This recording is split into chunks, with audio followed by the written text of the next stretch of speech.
Baik, terima kasih. Assalamualaikum warahmatullahi wabarakatuh. Selamat siang, salam sejahtera bagi kita semua. Ini rangkaian serial seminar kita mengenai meta leadership yang hari ini atau siang ini merupakan pertemuan yang keempat. Ini masuk ke dalam dimensi yang kedua, memahami atau menganalisis situasi. Nah, ini untuk dimensi 2 ini adalah pertemuan yang kedua dari 3 pertemuan yang direncanakan. Pertemuan pertama kemarin sudah dilaksanakan pada hari Senin. Nah, ini sekarang hari Rabu kita sudah pertemuan yang kedua. Ini bagian pada pembahasan konsekuensi terhadap anggaran. Tadi sudah dijelaskan oleh Bu Bella secara detail, panjang lebar, bagaimana Hospital Disaster Plan itu bisa membantu rumah sakit dalam menghadapi wabah COVID ini. Ya, terus bagaimana dampaknya terhadap anggaran? Nah, ini yang perlu kita diskusikan siang hari ini. Baiklah, Ibu Bapak, kondisi pandemi COVID sekarang ini itu membuat banyak orang itu tidak hanya di bidang kesehatan yang sudah pasti ada dampak langsungnya, terutama rumah sakit, tapi hampir di semua organisasi, ya baik itu organisasi for profit maupun not for profit, itu pun tergagap-gagap menghadapi kondisi saat ini. Jadi terjadi perubahan yang sangat luar biasa karena COVID ini. Ini yang bagaimana cara kita mengatasinya. Nah, ke minggu Senin kemarin kita sudah membahas dengan Prof. Laksono bagaimana seorang leader itu menggunakan konsep yang Mobius loop atau pop doc itu yang kemarin disampaikan bahwa ini juga merupakan sirkuler. Dalam arti kata pop doc ini atau Mobius loop ini adalah continuous terus, jadi secara terus-menerus, jadi bukan berhenti. Nah, kalau kita lihat sekarang, dampak COVID ini apakah terjadi perubahan RBA atau anggaran? Ya, kalau RBA rencana bisnis anggaran. Jadi kita bisa lihat kondisi saat ini itu terutama dalam anggaran kan pada umumnya anggaran kan dibagi dua ya, anggaran pendapatan dan belanja. Nah, pendapatan ini pada umumnya rumah sakit turun rata-rata ini ya, mungkin ada yang tidak sampai atau malah lebih dari 15 atau 30%. Jadi ini kita average-kan saja, kalau ada mungkin yang di atas 30, wah ini sudah bukan lampu kuning lagi, malah bisa jadi lampu merah itu rumah sakitnya. Kemudian ini yang fenomenal adalah ALOS atau average length of stay itu meningkat, tapi pendapatan rawat inap turun.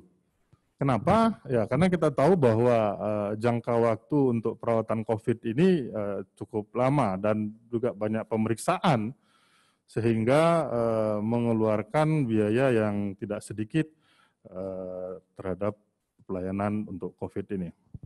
Nah ini sebagian ada yang mengatakan bahwa beberapa rumah sakit itu pendapatan laboratorium naik.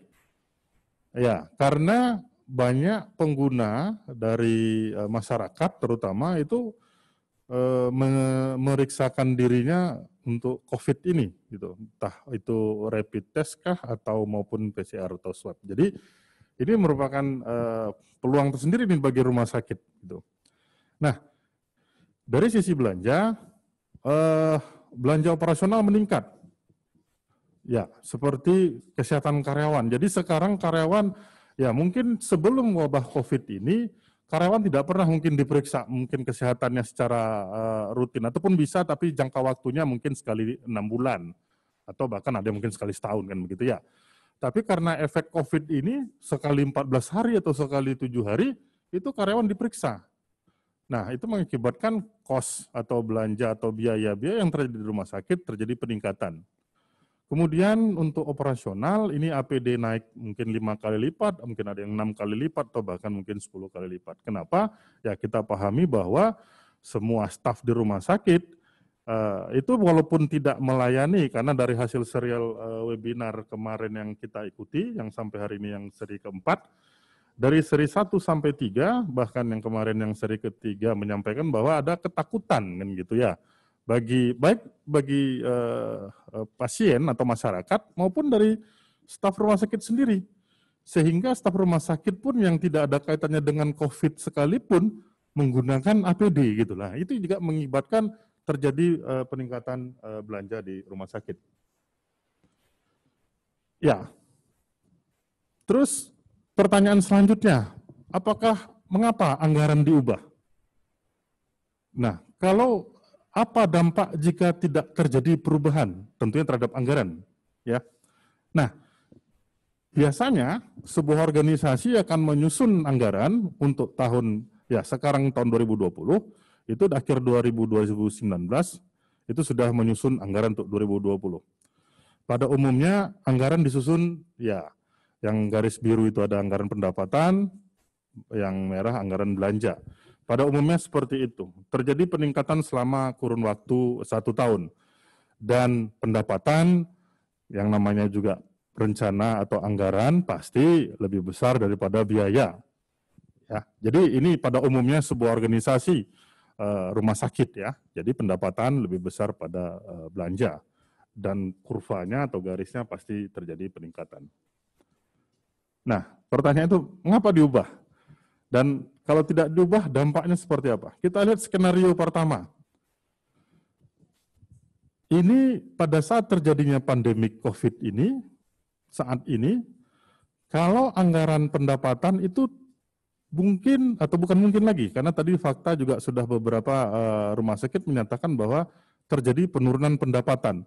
Jadi garis biru yang terputus-putus itu, kalau dibiarkan akan terjadi penurunan, dan garis merah yang terputus-putus itu untuk belanja, itu terjadi peningkatan. Kalau sudah seperti ini kondisinya, maka ya boleh kita sampaikan bahwa ini organisasi atau rumah sakitnya sudah berdarah-darah ini kan, tunggu ya saatnya ya kematian lah kalau manusia kan begitu ya. Kalau di organisasi opsinya ya tinggal tutup atau jual kan begitu ya. Nah, itu skenario 1 kalau tidak diubah anggaran ini. Kemudian kalau skenario 2, pada saat terjadi pandemik ini kita berusaha bagaimana anggaran itu mungkin naiknya tidak seperti rencana awal. Jadi tetap terjadi kenaikan, tapi tidak seperti rencana awal, dan biaya juga tetap di bawah pendapatan, tapi tetap lebih besar.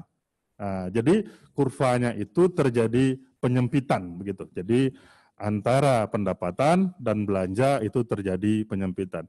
Ini yang skenario 2 yang kita akan lakukan seharusnya melihat kondisi pandemik seperti ini, supaya organisasi di level organisasi berjalan itu bagaimana cara kita bisa bertahan di tengah pandemik dan bisa maju setelah pandemik ini terjadi dengan menggunakan tentunya Mobius Loop tadi informasinya.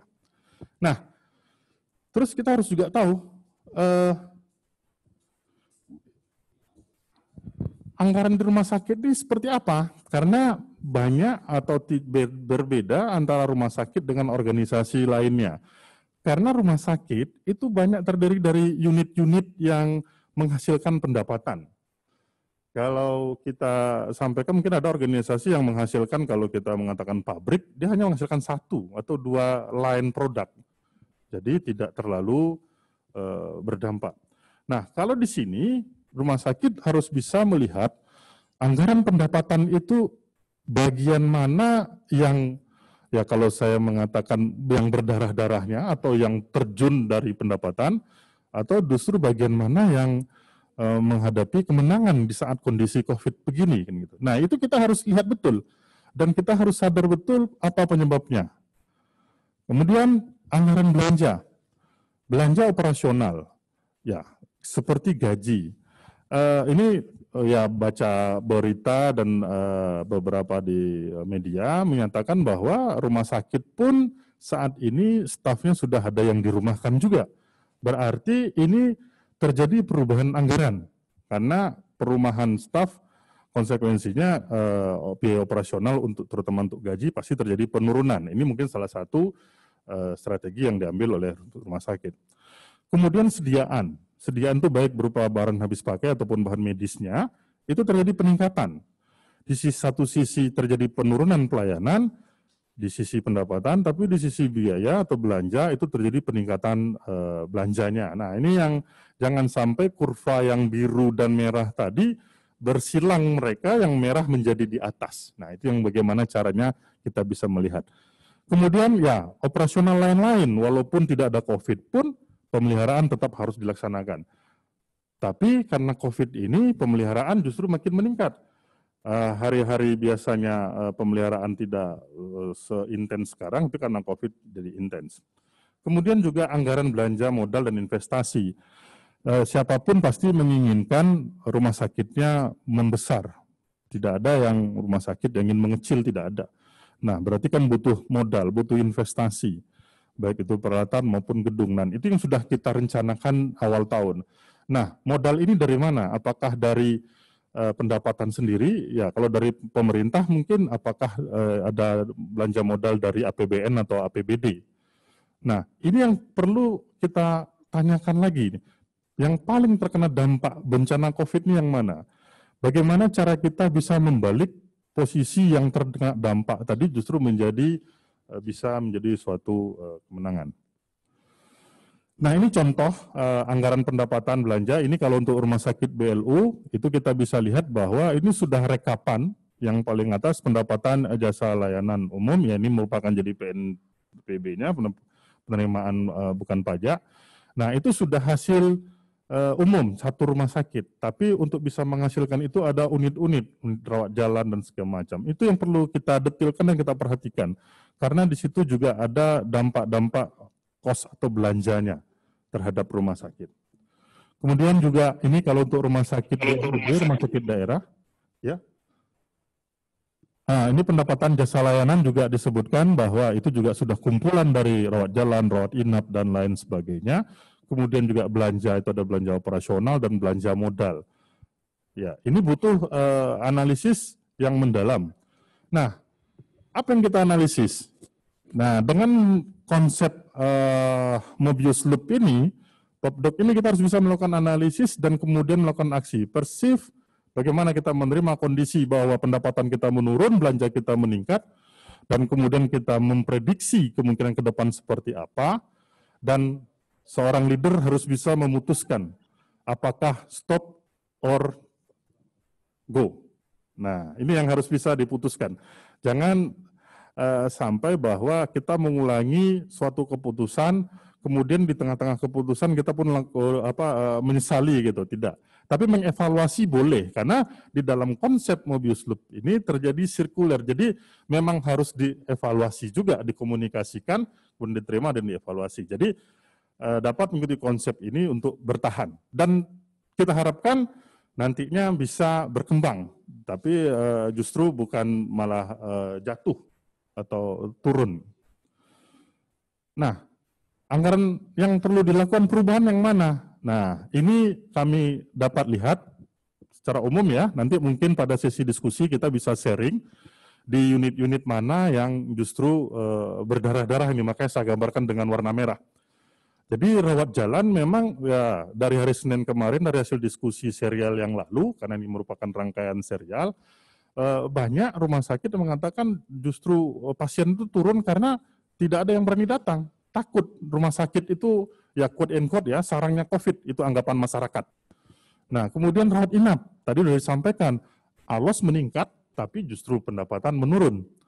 Farmasi otomatis itu konsekuensinya. Kalau pasien sudah tidak ada atau tidak datang ya farmasi akan merupakan alur dari pelayanan rumah sakit. Dan penunjang lainnya pasti terjadi penurunan. Nah, kami melihat bahwa ada justru bagian atau unit yang bisa meningkatkan pendapatan, mungkin laboratorium. Dulu tidak pernah terfikir sama rumah sakit mungkin ada layanan seperti di, ya mohon maaf menyebut merek nih terpaksa nih, McDonald gitu ya, yang drive-thru. Dulu cuma ada drive-thru itu untuk makan saja. Sekarang untuk pemeriksaan lab pun bisa drive-thru. Nah ini kan suatu membalikkan di posisi pada saat kita turun itu justru malah meningkat gitu. Nah ini yang memang yang harus dilakukan seorang leader, bagaimana mengubah penurunan itu merupakan langkah untuk bisa meningkat. Nah kalau belanja ya ini gaji, rasionalisasi, tolong dipikirkan juga. Kalau gaji dirasionalisasi, dikurangi, konsekuensinya pasti karyawan tidak bekerja. Kalau karyawan tidak bekerja, berarti nanti siapa yang melayani pasien kalau ada datang ke rumah sakit? Nah ini kita perlu pikirkan. Kemudian sediaan, itu juga kita lihat bagaimana kalau bisa sediaan kita tuh zero inventory. Betul, pada saat seperti ini kemarin Pak Hans dari National Hospital mengatakan bahwa untuk harga sudah ada kesepakatan, jadi bagaimana konsekuensi segala macam apapun, itu harga tetap sama. Jadi antara rumah sakit dengan supplier itu ada win-win solution. Jadi tidak dimain-mainkan lagi harga, karena kemarin itu analisis makronya kita harus lihat, jangan sampai rumah sakit ya quote and quote gitu dimain-mainkan sama supplier. Atau sebaliknya juga, rumah sakit juga tidak bisa semena-mena juga gitu. Kemudian biaya pemeliharaan. Nah, mana yang mungkin yang ada bagian dari rumah sakit yang tidak bisa tidak digunakan segala macam, yaitu mungkin pemeliharaan diturunkan dulu. Nah, untuk belanja modal itu mungkin bisa nanti tambahan di sesi diskusi. Tapi kami cenderung saat ini bahwa melihat teknologi atau teknologi telemedicine ini prospek ke depannya. Karena sudah banyak saat ini kami lihat baik di media sosial pun di grup-grup WhatsApp itu ada rumah sakit yang ya ada bisa menggunakan teknologi telemedicine. Ya, jadi ke depannya kami meyakini bahwa ini bukan investasi yang ukurannya hanya 1-2 tahun. Ini bisa ya nggak tahu sampai kapan ini mungkin kalau teknologi informasi. Ya, tapi nanti mungkin bisa kita jadikan bahan diskusi. Seperti kemarin Pak Hans dari National Hospital itu sebelum COVID itu rumah sakit National Hospital ternyata sudah mengarah ke telemedicine juga gitu. Nah, kemudian pada saat COVID jadi tidak tergagap-gagap lagi gitu, tidak gugup, tapi bisa langsung ngambil suatu keputusan. Ya, nah ini pertanyaan yang juga penting, kapan perubahan anggaran? Jangan sampai ya ini memang perlu berubah, tapi nggak bisa dirubah. Kenapa? Nah, segala macam. Nih kita lihat, kalau di rumah sakit pemerintah sesuai dengan undang-undang rumah sakit bahwa rumah sakit pemerintah itu harus dikelola dengan BLU atau BLUD ya. Nah, di situ ada fleksibilitas, tapi yang sumbernya dari non APBN APBD.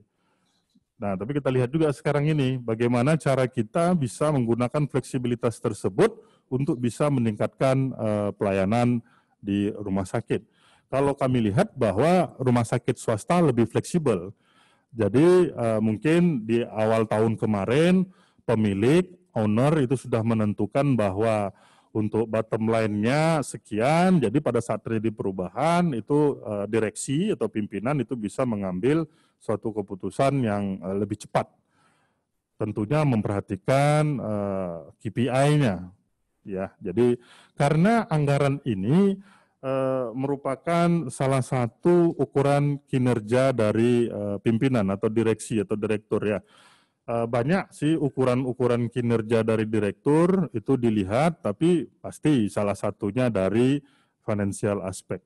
Baik itu implementasi anggaran, sejauh mana melesetnya atau penyimpangan yang terjadi, terus bagaimana cara menanganinya, terus apa yang mau dirubah dan kapan mau dirubah, itu pimpinan harus bisa mengambil keputusan yang tepat di saat mepet begini. Nah, jadi jangan lupa memang direksi atau pimpinan itu untuk melihat situasi terkini. Ya, waktunya mungkin pas, sudah habis mungkin. Jadi itu paparan kami. Mungkin nanti kita bisa lanjutkan dengan sesi diskusi. Demikian Prof. Laksono yang dapat kami sampaikan pada paparan kami kali ini.